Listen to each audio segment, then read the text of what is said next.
Thank you for tuning in. Bear with us while we check our technology here to make sure that everyone can hear us. Testing, testing, 1, 2, 3. Testing, testing, 1, 2, 3. Okay, we're going to log off now and we're going to try and log back on again. Be right back. Oh, never mind. It, the amazing thing about this technology is we've never used it before. Obviously, this is the very first of its kind home buyer seminar where you can ask questions raw, live, and get the answer unfiltered, unscripted. But this is exciting for me, and I thank my assistant, Miss Tara, who's helping me with the technology, and she's laughing and making me a little distracted, but I'm going to refocus and use my woo-saw. The first time I did a homebuyer seminar was about 6 years ago for the Homeownership Center of Greater Cincinnati. It was a frightening experience. It was frightening because even though I had a script to follow, a syllabus to follow, and obviously I knew what I was talking about, it was scary because in a classroom of 20 people, each person had his or her own need, own purpose for being there at the class. So it was crazy because I was trying to answer all the questions but stay on track. And I think I soiled my Fruit of the Looms that first day. It was traumatizing, but I guess the reason why I bring up this experience, don't make me laugh. The reason why I bring up this experience is because what we're doing right now is insane. I have some things that I want to cover, but at the same time, I want to open it up to you, the World Wide Web, the world, to ask any question that you want about the home ownership journey. And the most challenging thing about it is every person is going to have a different need, and we're going to have thousands and thousands of people watching this, and probably at least 200 or 300 people chiming in while we're trying to get the information across. So with that said, we need to lay out a few ground rules to make sure that we get as much information in this tiny segment. Ground rules. So here's a little bit of housekeeping. Rule number one, we're going to have a lot of weird comments and weird questions that people need to ask because they don't know the truth. They don't know the answer. And that's the whole reason why we're doing this, is to get the word out so people can become homeowners. So we need everyone to be courteous, professional, and respectful, because a question that Jimmy might ask might be a question that needs to be addressed. People are already, see, this is why I hate this, because it's crazy. People are already buzzing in. We'll just turn this around like this so that I can focus. How about that? Man, I do have some big eyes on this screen. That's amazing. Anyway, the point is, please be courteous and let other people ask their questions. And be respectful. This is designed to help other people. Now that we have all the ground rules out, and I have my trusty assistant ready to help me answer questions, we're going to tackle. Thank you. We are going to tackle the nuts and bolts of home ownership. And again, it's probably impossible to answer all of the questions. So we encourage you to instant message or call or text. Obviously not during this seminar, but after. If there's something that we didn't cover, please feel free to reach out, and we will definitely tackle that one-on-one. Now, before we get started, let me just take this moment to thank all of you for watching today. It's exciting that you've joined us.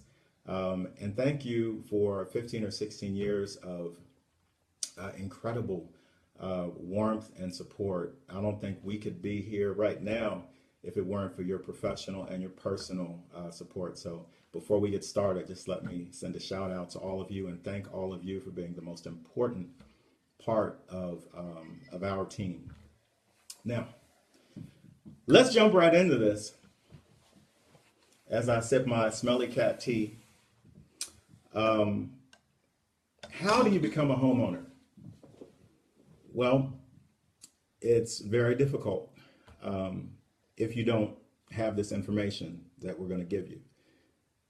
Think of homeownership as what we call the 3 C's. Those of my loan officer friends who are logging in, you'll probably laugh because this is very old school, very basic.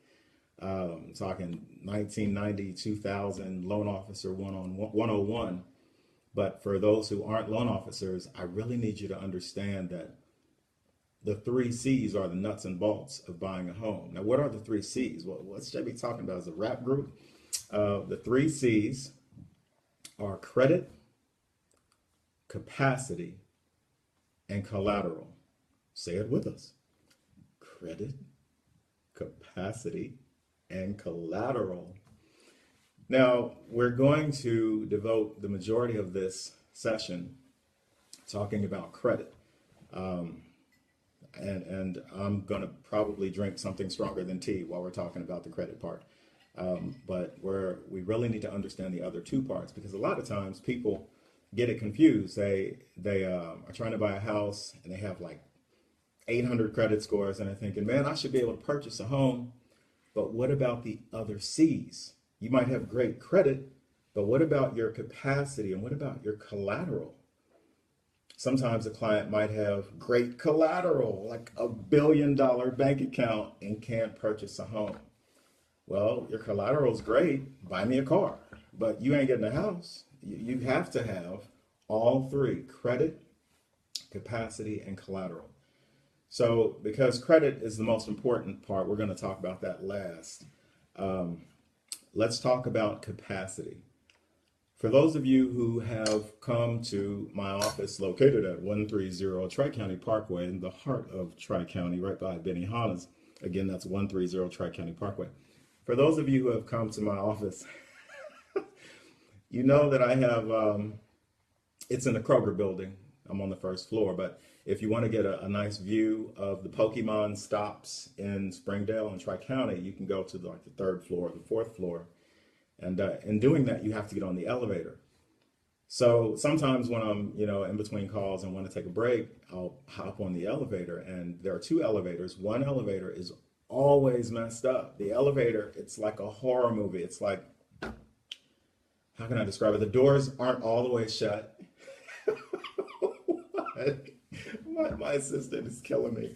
The doors don't shut all the way, and then you can see like the bottom of the elevator. So if you're not paying attention, you can like walk into the elevator and fall to your death like 200 feet below. So anyway, so I'm scared to get on the elevator along with my other fears. But when I do jump on the working elevator, there's a capacity sign right there. It says, you're dead if too many people get on this elevator, capacity sign.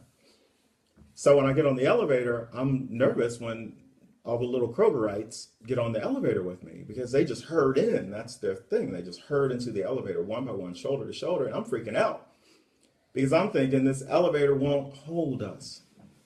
I'm thinking the capacity of the elevator is really only 8 people. So what is capacity to an underwriter? What is capacity to a bank? Capacity is your ability to withhold, to withstand risk. You've got to think of capacity as risk. How much can you shoulder? Let's say you have been renting a house paying $400 in rent for the last 2 years, but you're buying a $200,000 house where the mortgage payment is going to be 4 or 5 times that. So from an underwriter perspective, you don't have the capacity to go from that payment to this payment. So we have to think of capacity as what can you shoulder. We also have to think of capacity in terms of employment. Sometimes, people might have an employment gap or 2.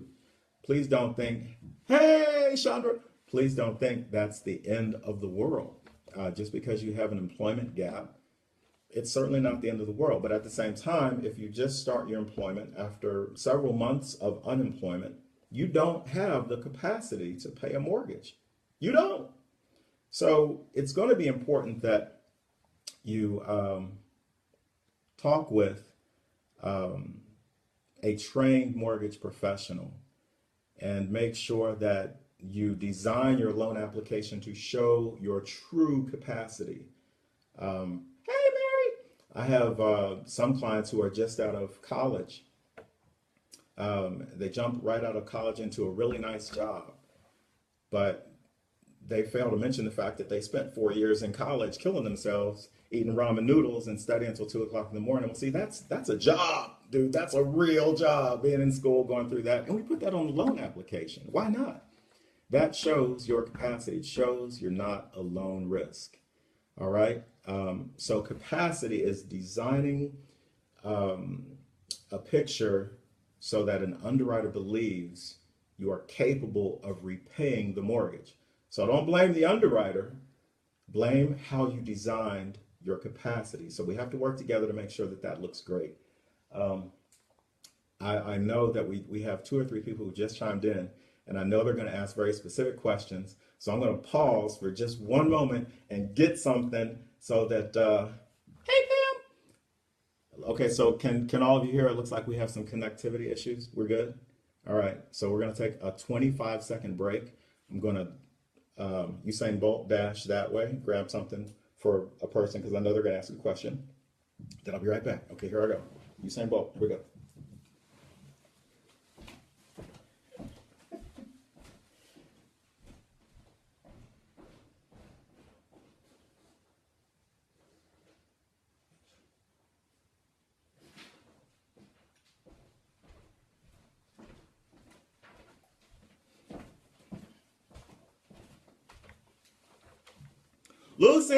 Lucy, I'm back.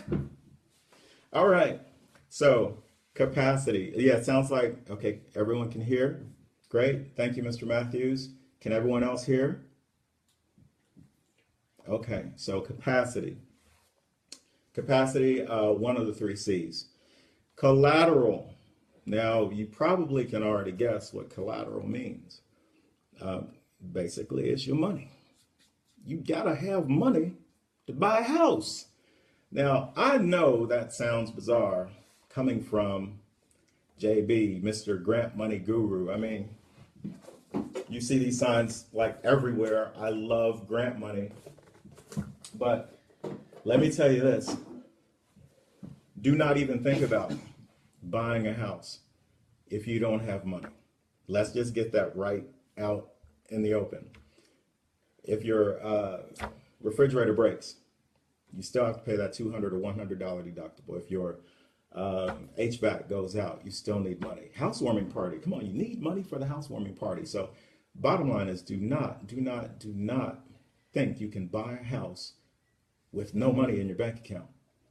The realtor needs $500 for earnest money. You've got to have $400 for home inspection. You have to pay $400 for your appraisal. So you're gonna need cash. Make sure that you save up at least that much. Now, the side note, yeah, there are tons of grants available, and not every bank, not every loan officer is skilled with these grants. How much money should I have saved? Well, let's talk about these grants to answer that question. But I just talked about the earnest money, which is going to be about 500, sometimes 1,000. The home inspection, that's going to be another 400, and then you have to pay for your appraisal. So I mean, you're looking at anywhere from 1,500 to maybe 1,800, depending on what bank you choose, and depending on your earnest money. So you need to make sure that you have at least that much saved. Now, you know, I am the most paranoid person on the planet, so I would never purchase a home with just that, because the housewarming party that you're going to have. No, I'm just kidding. You need to have emergency money saved in the event of an emergency. So you want to keep that in mind. Don't think you can use all this grant money to purchase a home with no money in your bank account. But can you buy a home with no money down? Absolutely. So we're not going to, amen, Miss Nikki. We're not going to spend 2 hours talking about all the grants that are available. Let's see a question. How does bankruptcy affect your chances of buying a house? Severely is the answer to that question. If you file bankruptcy, and we're going to talk about that more in the credit piece. My assistant is saying, look, JB, stay focused. Don't answer all the questions. And that's true. Thank you. And that's why you're here. And I appreciate you. Grants. Thank you. Grants. So I'm not going to go into detail about all of the grants because that would be probably an hour or two. But let me tell you this. There are so many grants available. It's I have to be very careful because I saw that one of my managers just logged in. Let's just say it's not a smart idea to buy a house until you look at all of your options. The grants are insane. For example, my favorite grant allows you to have to purchase a home. Let's say you buy a $100,000 house. You get 5%. You can get up to 5% to help you with the down payment. So let's do the math. $100,000 house times 5%.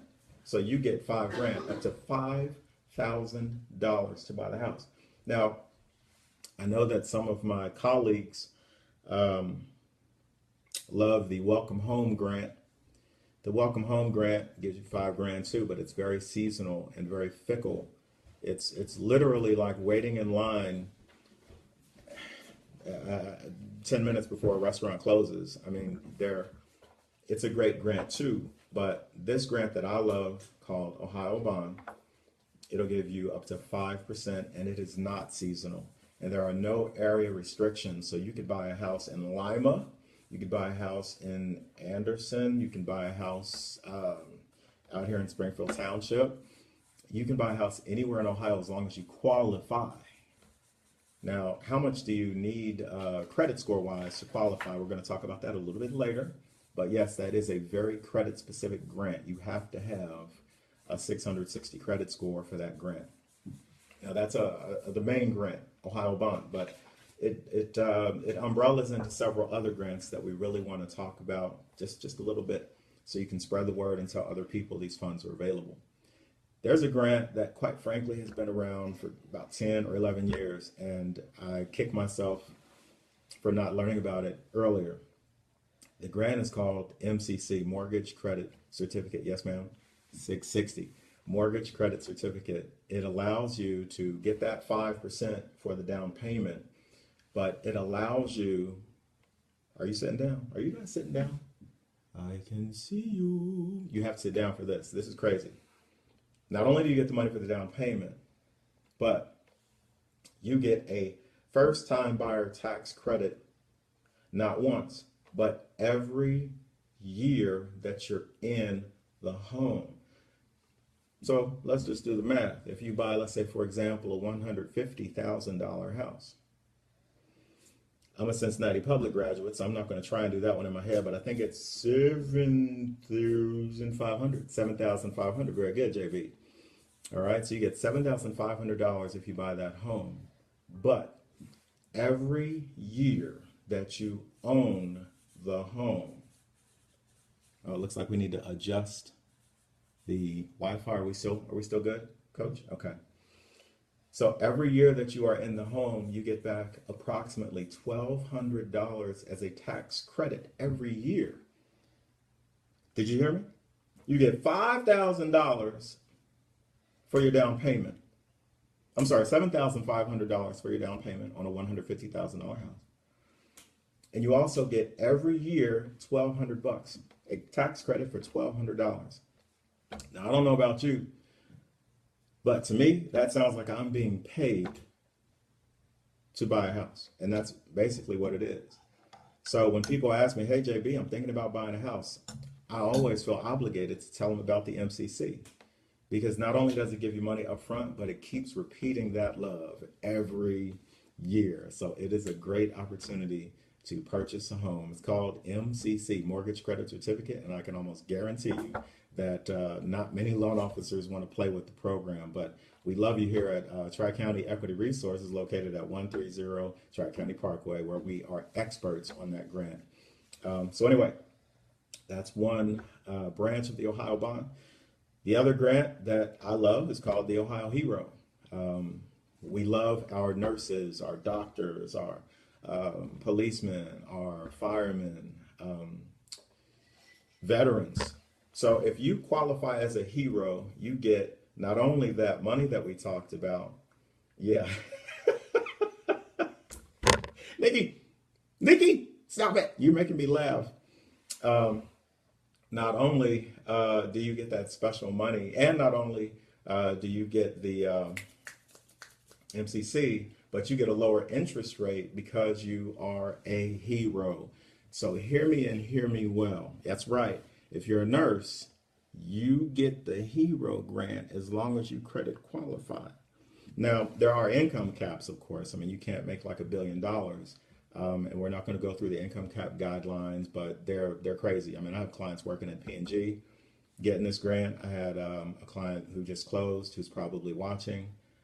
He works for the government at the Department of Defense. So don't think that it's like the other grants where you can't make a lot of money. Dude, you can make a lot of money and still get this grant. So there's the Ohio Hero. And of course, if you're not a hero, you can still get the 5% and you can still get the tax credit. That was a breath. Okay. Let's see what else. There is the grant for grad. Now, you're going to love this. If you have graduated recently from college, doctorate degree, even a GED, you get a special interest rate lower than what everyone else would get because you qualify as a grant for grad. So we're talking about wonderful opportunities no matter what your walk of life. You get government money. Think about that. It's just crazy. Now, again, I'm not saying walk into the bank tomorrow, knock on my door with some coffee and cool beans and say, hey, JB, get me that grant money. I don't have a dime in my bank account. You're probably going to fall into a different category where the underwriter doesn't like your loan. So try to save money. And then go into credit. Yes, ma'am. I'm being told that I'm taking too long on this Ohio bond grant. But the bottom line is, people, the grant money's out there. Did you know there's a President Bush grant that's out there right now? And Bush hasn't even been the president for ages. Yeah, there's a grant by President Bush. So, yes, ma'am. So hit me up later and we can talk about those into further detail, because I know that we have quite a few people who are asking questions, and apparently there's a common question that needs to be hit. What is the credit score for the Ohio bond grant? The basic Ohio bond grant, you need a 660 credit score. And if you take very good notes in the next portion of this class, I'm telling you, you can get it. You can get a 660 credit score and you will love me to death, and you'll tattoo my name on your neck and name your goldfish JB, because you'll be that happy that you got the score and got these good grants. So 660. The grants that we just talked about, you do have to stay in the house for a total of 5 years. Now, they don't try to, break your legs or whatever if you sell the house early or try to refinance early. The Ohio Housing Finance Administration, and I hope my Ohio bond rep is watching, they're great people. They work with you, and they are passionate about giving homes to first-time and second-time buyers. And yes, if you are a second-time buyer, you can also get a grant. Yep, that's right. Second-time buyers also get the same grant funds. So, anyway,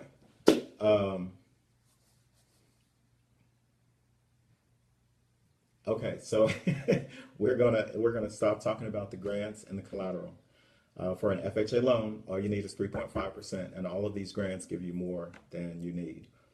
So hit me up later and we'll talk more about the grants. Now, pull up a chair, pull up some notes. We're going to talk about credit repair. All right. I always get super passionate when we're talking about credit repair. And really the best way to think about your credit, yeah, credit is critical. Yeah, you can't get a good job sometimes because they pull your credit. Yeah, even as a loan officer, they're pulling credit now. You can't get a good apartment now because they're pulling credit. It's crazy. So credit, yeah, credit is critical. Um, but I tell you, and I appreciate you guys giving comments, and we're taking good notes and listening to your comments. But I need everyone to, if you hear anything I'm saying, credit is nothing but a snapshot. You've got to think of it as a snapshot, a temporary Polaroid. What's that rap song where a Polaroid picture? Never mind. Polaroid picture, that is your credit score. And the reason why I keep saying it's a snapshot is because you have to think of it as temporary. Your credit score does not determine who you are. I don't care if you have an 800 credit score or a 400 credit score. It is just a snapshot of what your credit profile looks like at that particular time.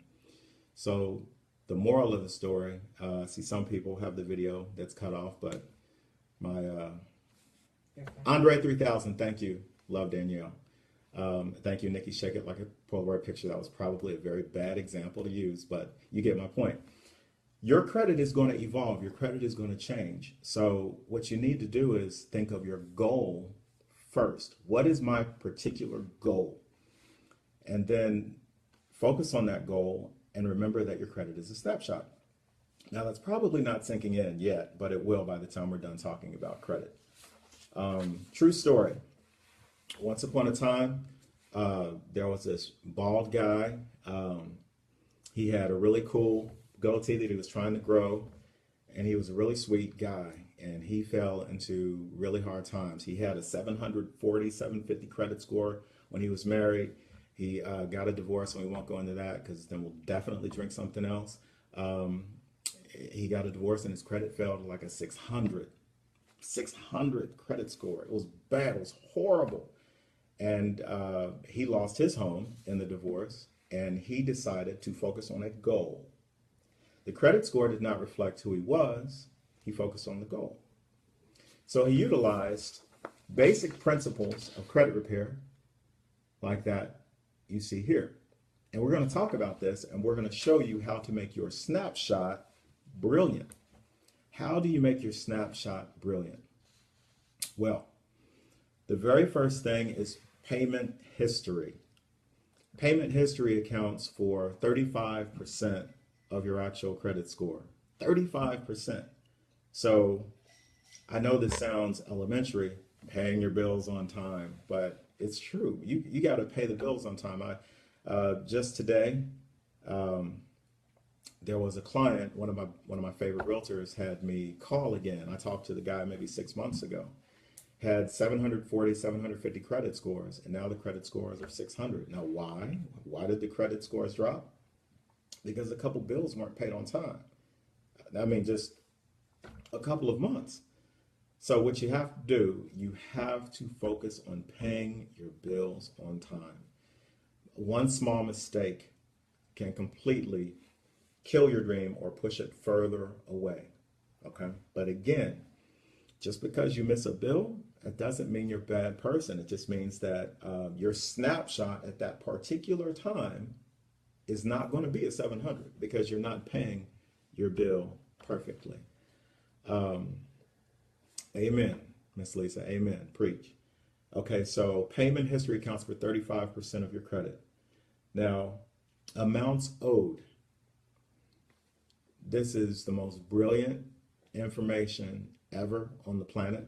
And you know, I'm an honest guy, so I have to tell you, I actually stole this information you're about to hear from another credit repair person in Denver, Colorado, whose name we will not mention, but the person charges $50 or $60 per month for this information that you are getting for free.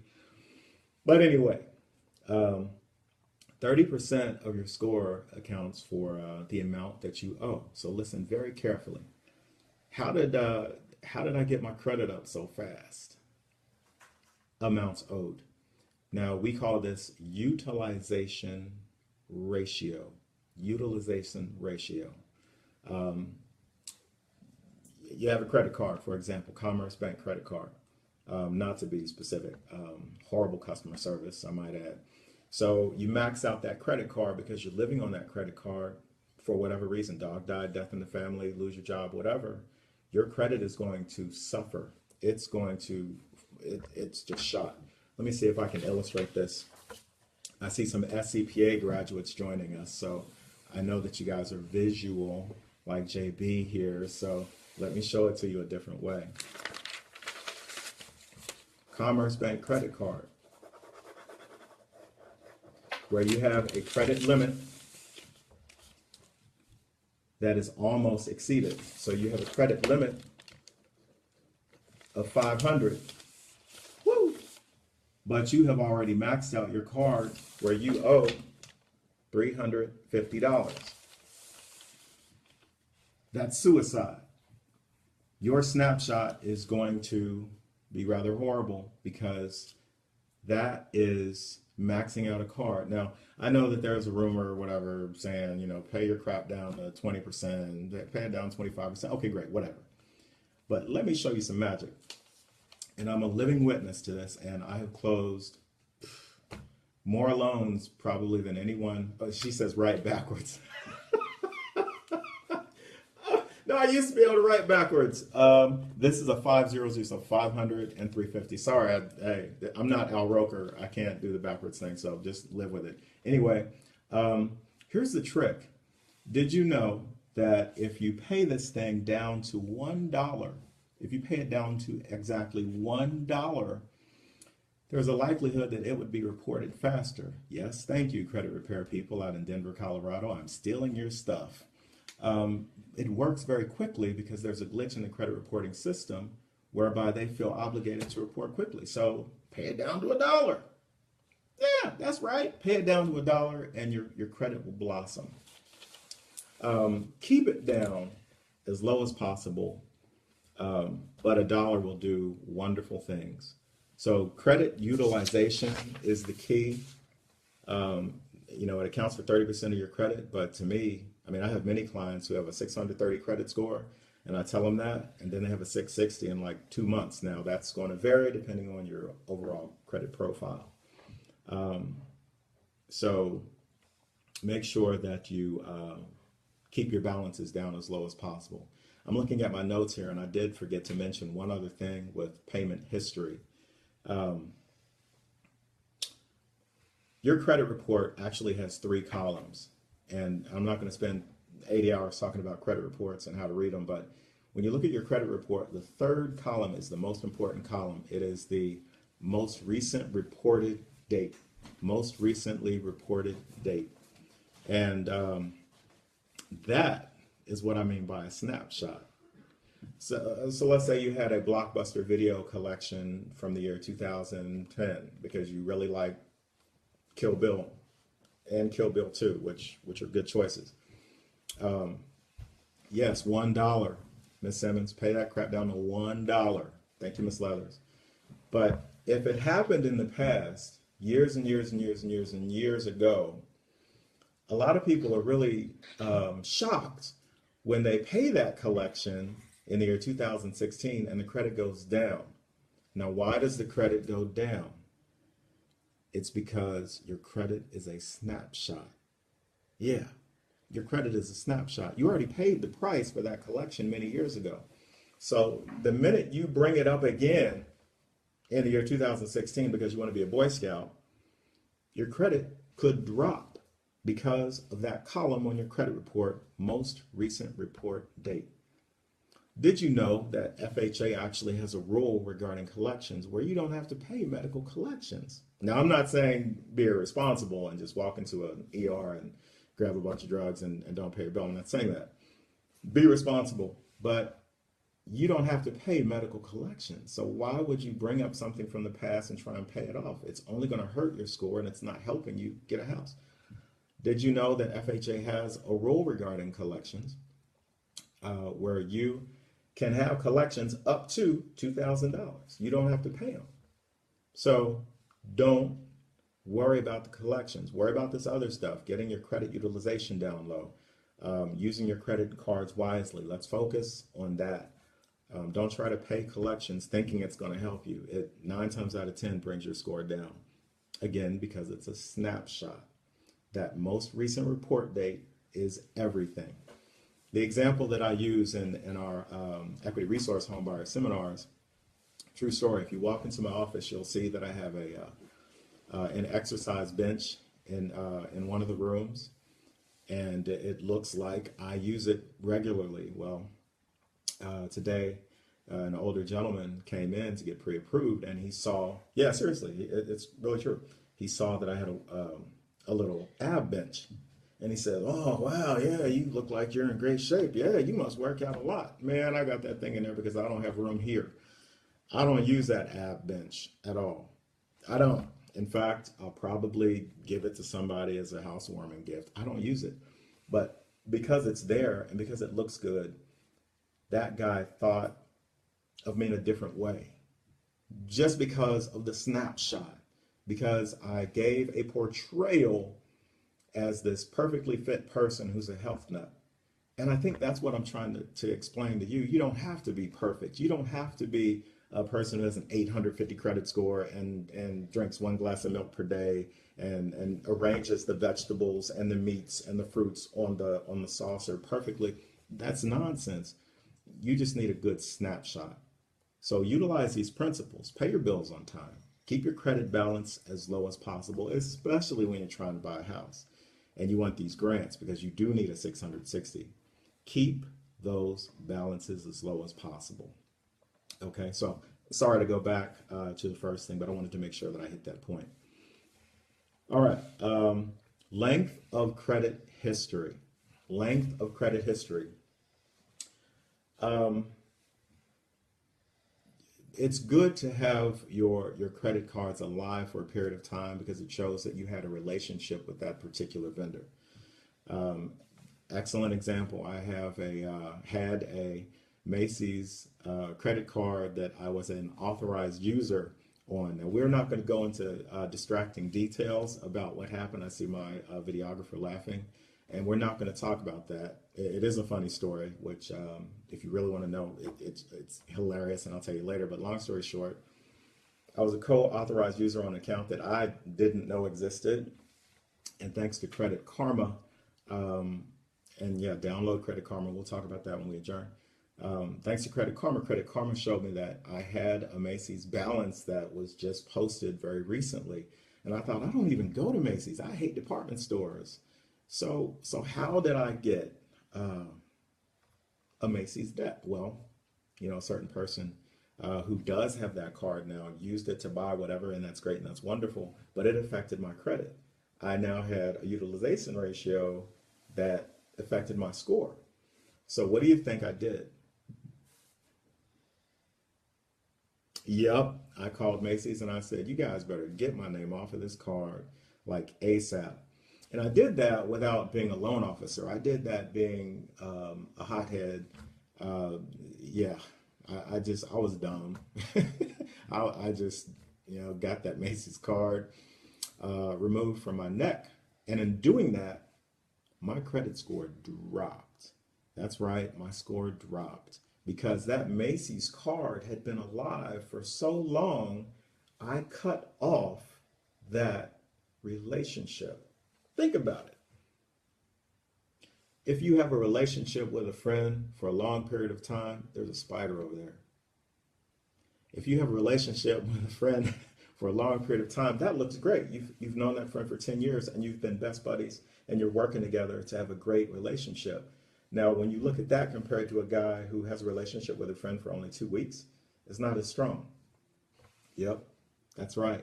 So keep your cards open, keep them alive. Now, I'm not saying be irresponsible, but credit history is an important part of your credit score. It accounts for 15% of your credit score.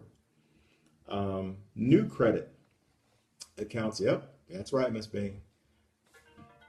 New credit accounts for 10% of your score.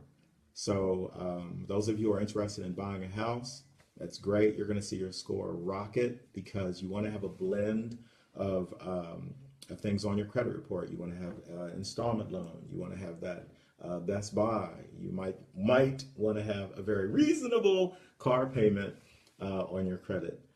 So you want to have a blend of credit, but you don't want to abuse it. And here's what I mean by that. And that's why I just said, amen, Mary. You don't want to abuse it. You don't want to apply here and apply there and apply here and apply there to get that blend of credit, because when you do that, those are credit inquiries that will negatively affect your score. Yep, that's right.